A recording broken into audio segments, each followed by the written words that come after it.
السلام علیکم معزز ناظرین، امید کرتے ہیں آپ خیر و عافیت سے ہوں گے۔ میری عمر اس وقت صرف 16 سال تھی۔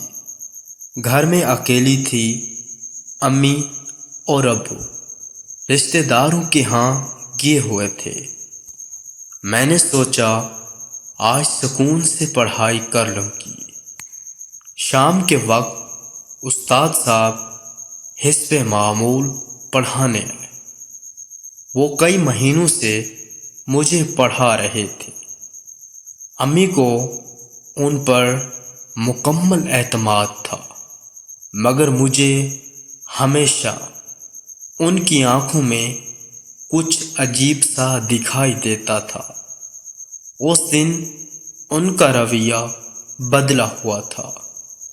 پہلے وہ پڑھاتے رہے، پھر ان کی باتیں بدلنے لگی۔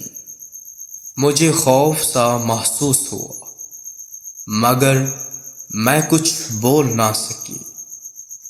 پھر وہ لمحہ آیا جس میں میری پوری زندگی بدل دی۔ ایک ایسا لمحہ جس نے میرے یقین، میرے اعتماد اور میری معصومیت کو توڑ دیا۔ میں چیخنا چاہتی تھی، مگر میری آواز جیسے گم ہو گئی۔ اس واقعے کے بعد میری دنیا اندھیرے میں ڈوب گئی۔ میں چپ ہو گئی، خود سے دور ہو گئی، مگر اندر ایک آگ جل رہی تھی، انصاف کی، سچ بولنے کی۔ آخر کار میں نے ہمت کی۔ میں نے اپنی ماں کو سب کچھ بتایا۔ وہ ٹوٹ گئی، مگر انہوں نے میرا ساتھ دیا۔ ہم نے اس درندے کو قانون کے حوالے کیا۔ آج میں چاہتی ہوں کہ کوئی بھی لڑکی یہ سب نہ سہے۔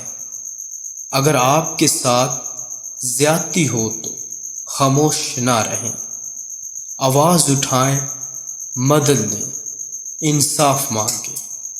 ظلم کے خلاف بولنا ہی اصل بہادری ہے۔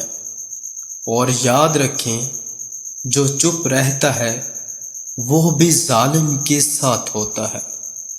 اگر آپ کسی مشکل میں ہیں تو مدد کے لیے بولیں، کیونکہ خاموشی سے سب سے خطرناک ہتھیار ہے۔